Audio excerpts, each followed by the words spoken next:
அந்த பயணக்குழு இரவு பகலாக பயணிக்கத் தொடங்கியது. முகமூடிகள் அணிந்த பெடுவின்கள் இப்போது அடிக்கடி தோன்றினர். பல்வேறு பழங்குடியினத்தவருக்கு இடையே சண்டை ஏற்கனவே தொடங்கியிருந்ததாக சாண்டியாகோவின் நண்பராக ஆகியிருந்த அந்த ஒட்டகக்காரர் கூறினார். தங்களுடைய குழு அந்த பாலைவனச் சோலையை சென்றடைந்தால் தாங்கள் அதிர்ஷ்டம் செய்தவர்கள் என்று அர்த்தம் என்று அவர் கூறினார். அக்குழுவுடன் பயணித்துக் கொண்டிருந்த விலங்குகள் மிகவும் களைத்து போயிருந்தன. ஆண்களுக்கு இடையேயான உரையாடல்கள் நாளுக்கு நாள் குறைந்து கொண்டே போயின. இரவில் நிலவிய மயான அமைதிதான் பொறுத்து கொள்ள முடியாததாக இருந்தது. முன்பு ஓர் ஒட்டகம் முனகினால் அது வெறும் சாதாரணமான ஒரு முனகலாக இருந்திருந்தது. ஆனால் இப்போது அது எல்லோரையும் அச்சுறுத்தியது. ஏனெனில் அது யாரோ தங்களை சூறையாட வருவதற்கான ஒரு சமிக்கையாக இருக்கக்கூடும் என்று அவர்கள் கருதினர். ஆனால் சண்டை குறித்த அச்சுறுத்தல் பற்றி அந்த ஒட்டகக்காரர் அவ்வளவு கவலைப்பட்டதாக தோன்றவில்லை. ஓர் இரவில் அவர்கள் ஒரு கொத்து பேரிச்சம்பழத்தை சாப்பிட்டு கொண்டிருந்தனர்.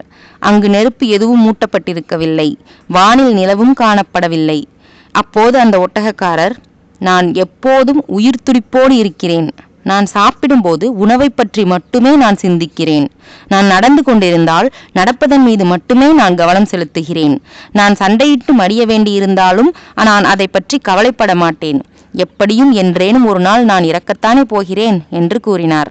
அவர் தொடர்ந்தார், ஏனெனில் நான் என்னுடைய கடந்த காலத்திலோ அல்லது எதிர்காலத்திலோ வாழுவதில்லை.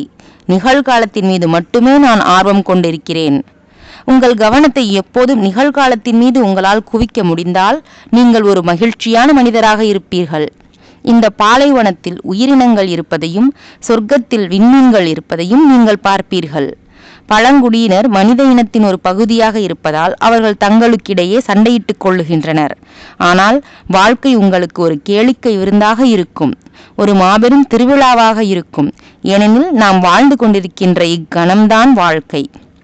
2 இரவுகளுக்கு பிறகு சாண்டியாகோ தூங்குவதற்கு தயாராகி கொண்டிருந்த போது ஒவ்வொரு இரவும் தாங்கள் பின்தொடர்ந்த அந்த விண்மீனை அவன் தேடினான். தொடுவானம் இப்போது சற்று தாழ்ந்திருந்ததாக அவன் நினைத்தான். ஏனெனில் இப்போது தன்னால் பாலைவனத்திலேயே விண்மீன்களை பார்க்க முடிந்தது போல அவனுக்கு தோன்றியது. அது பாலைவனச் சோலை என்று அந்த ஒட்டகக்காரர் கூறினார்.